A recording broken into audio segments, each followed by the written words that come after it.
Bene, eccoci insieme anche oggi. Dovremmo collegarci in questa puntata con Belluno, dove c'è Claudia Scarzanella, che è la presidente, eccola qui, buongiorno innanzitutto. Buongiorno. Lei è la presidente di Confartigianato Imprese di Belluno e vicepresidente di Confartigianato del Veneto con delega ai grandi eventi.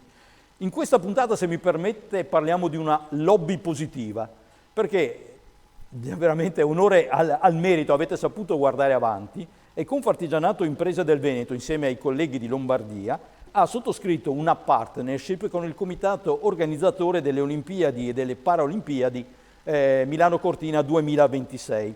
Nel comunicato voi dite per favorire il coinvolgimento delle imprese artigiane in tutto quello che servirà, ovviamente nell'assoluto rispetto delle regole. A me piace pensare per evitare che gli artigiani venissero esclusi da qui al 2026, alla grande tornata insomma, dei lavori che saranno necessari, perché in Italia si dice sempre che la piccola e media impresa è l'asse portante della nostra economia, poi quando si arriva al dunque pare invece che la si dimentichi spesso e volentieri. La leggo in maniera corretta?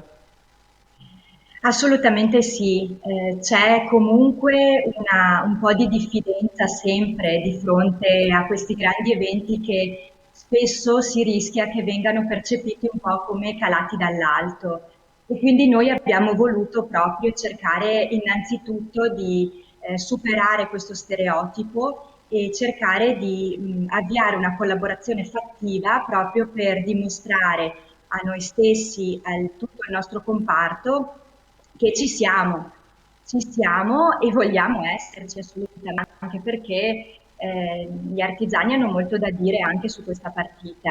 Non è una partita che deve essere giocata dall'alto e calata dall'alto, ma siamo convinti che proprio queste partnership che vengono proprio da un'esigenza dal basso siano quello che serve soprattutto per dare energia positiva verso il futuro, perché in questo momento anche particolarmente difficile abbiamo bisogno di stimoli positivi proprio per affacciarci e vedere un po' la luce, perché altrimenti davvero non c'è spinta, non c'è visione del futuro e quindi questo è stato un modo per dire ai nostri artigiani teniamo botta, cerchiamo di resistere perché questa è una delle grandi occasioni e delle opportunità che abbiamo di fronte. Da qui al 2026 c'è tutto un percorso di crescita da fare, per avviare insomma dei ehm, grandi Grandi e piccoli eventi interventi, insomma. che ci saranno anche nel corso del tempo, perché c'è tutto un percorso da fare da qui al 2026, non è l'evento in sé, è tutto quello che viene prima e tutto quello che ci sarà anche dopo, perché quella è la vera scommessa. Ecco, ma nel concreto questa partnership cosa prevede o cosa vi aspettate possa prevedere? Anche perché interessa veramente aspetti economici importanti. Innanzitutto le province soprattutto coinvolte nel Veneto sono quelle di Belluno ovviamente e di Verona. Poi però ci sono anche Sì. Bolzano e Trento in Trentino Alto Adige, visto che ci vedono anche lì, oltre a Milano e Sondrio in Lombardia. In tutto il Veneto voi dite che saranno coinvolti a diverso titolo potenzialmente nel movimento delle Olimpiadi 16.312 imprese, pari al 13,1% del totale, con oltre 60.000 persone impiegate. Per quanto riguarda il peso specifico, per la sola provincia di Belluno rappresentano il 65%, il 67, quasi il 68% per Trento e quasi il 70% per Bolzano. Allora, concretamente cosa vi aspettate? Ecco, concretamente questo protocollo serve proprio per facilitare i rapporti tra le necessità della Fondazione Milano Cortina e quello che possono essere i servizi da parte delle imprese artigiane. Cosa vuol dire? Vuol dire che qualsiasi necessità ci sia da qui al 2026, noi siamo pronti ad accoglierla, che sia in campo dell'abbigliamento, che sia in campo dei servizi, degli impianti, dell'edilizia, qualsiasi cosa. Noi abbiamo voluto dare un segnale che ci siamo e soprattutto ci siamo a chilometro zero, ci siamo con grandissima flessibilità e abbiamo nello stesso tempo voluto dare un segnale alle nostre imprese artigiane che c'è grande aspettativa da parte loro e di conseguenza dovranno agire in maniera attraverso le reti, per esempio, aggregazioni, in maniera da saper dare risposte pronte, perché questa è la vera sfida, quella di esserci in maniera puntuale e avere la cassetta degli attrezzi giusta che ci permetta poi, oltre le Olimpiadi, di essere artigiani che guardano al futuro. Ed è questo che in questo momento per noi è davvero la sfida principale, perché vediamo nel grande evento Olimpiadi un'opportunità anche di crescita per le imprese stesse. Quindi ha una duplice funzione questa firma, questa convenzione, quella di essere presenti da una parte, ma anche di dare un grande segnale alle nostre imprese che bisogna esserci in maniera puntuale, precisa e con grande forza per dare risposte alle necessità del grande evento, ma anche del mondo ormai. Ulteriori complimenti perché lei ha già risposto alla domanda successiva che volevo farle, perché le Olimpiadi sono oggettivamente un grande business e mi veniva da chiedere se il mondo artigiano era pronto a rispondere a questa sfida. Lei mi pare di aver inteso che dica dobbiamo crescere anche noi, insomma, però l'importante è aver messo il primo passo e in qualche maniera mettere anche le cose in chiaro. E a proposito di mettere le cose in chiaro, leggo una sua dichiarazione dove dice: se ben colta, sarà un'opportunità unica per mettere in rete un sistema turistico alpino che ora è fatto di eccellenze scarsamente connesse con gli attrattori della pianura padana. Quindi, insomma, in questo c'è anche una sorta non voglio dire accusa perché mi pare un termine eccessivo, però insomma di analisi un po' deludente del rapporto fra pianura e montagna.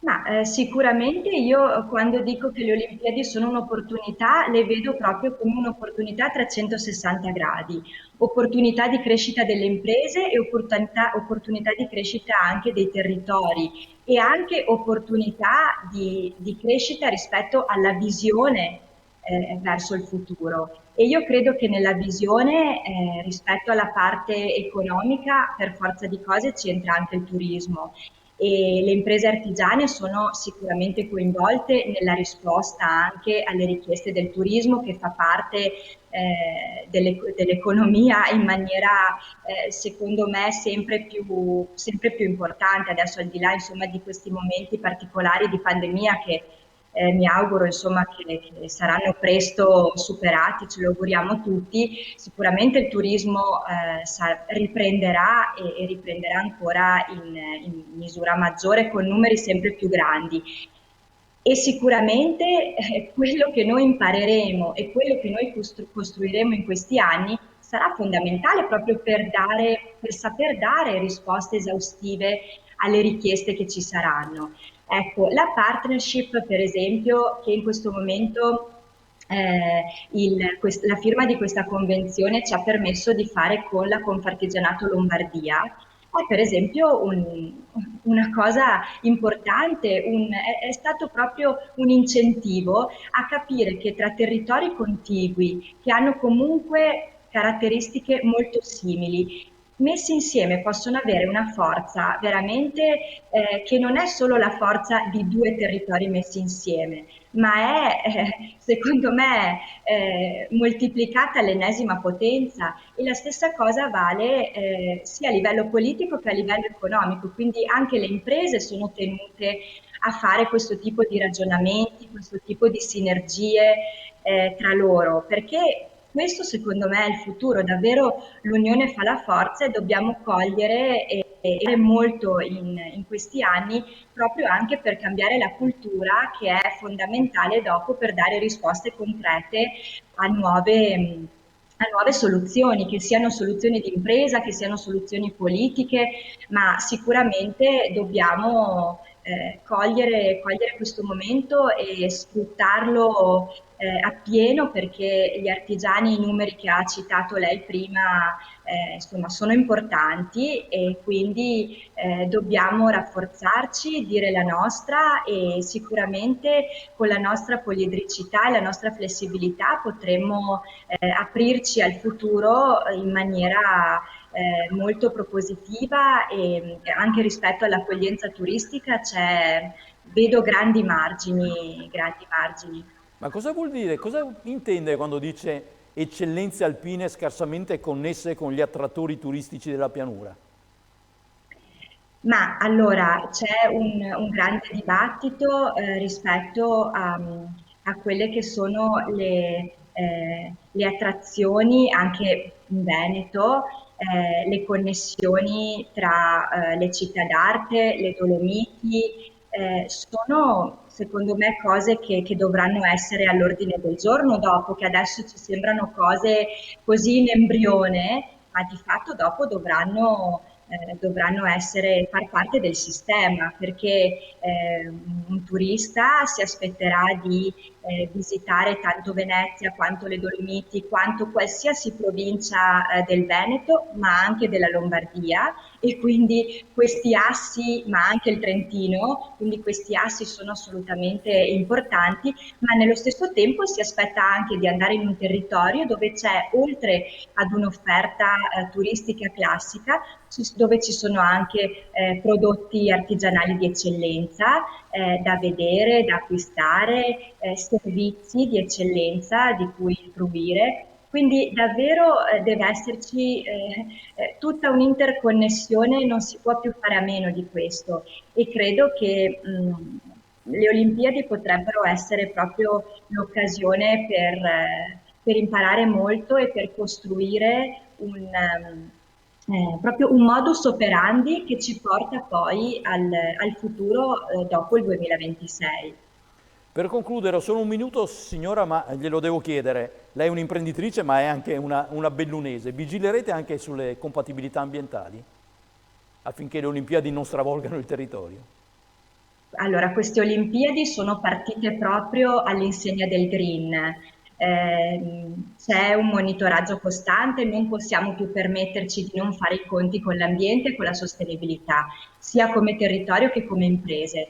Quindi è un tema che ci sta a cuore, a noi artigiani in particolare, perché nelle nostre aziende sempre abbiamo un occhio di riguardo nei confronti dell'ambiente e della sostenibilità, e tanto più in queste Olimpiadi che sono già nate con questi presupposti, e dovranno assolutamente tenere alta la bandiera di questi valori che sono ormai imprescindibili. Grazie, grazie a Claudia Scarzanella, che saluto ricordandole di non mettere giù perché poi ci salutiamo fuori onda. Grazie a lei che è la presidente di Grazie. Confartigianato Belluno ed è la vicepresidente di Confartigianato Imprese del Veneto con delega ai grandi eventi. Grazie e complimenti per la lungimiranza della politica di Confartigianato in questo caso. Alla prossima, buona giornata. Grazie. Buona giornata a tutti.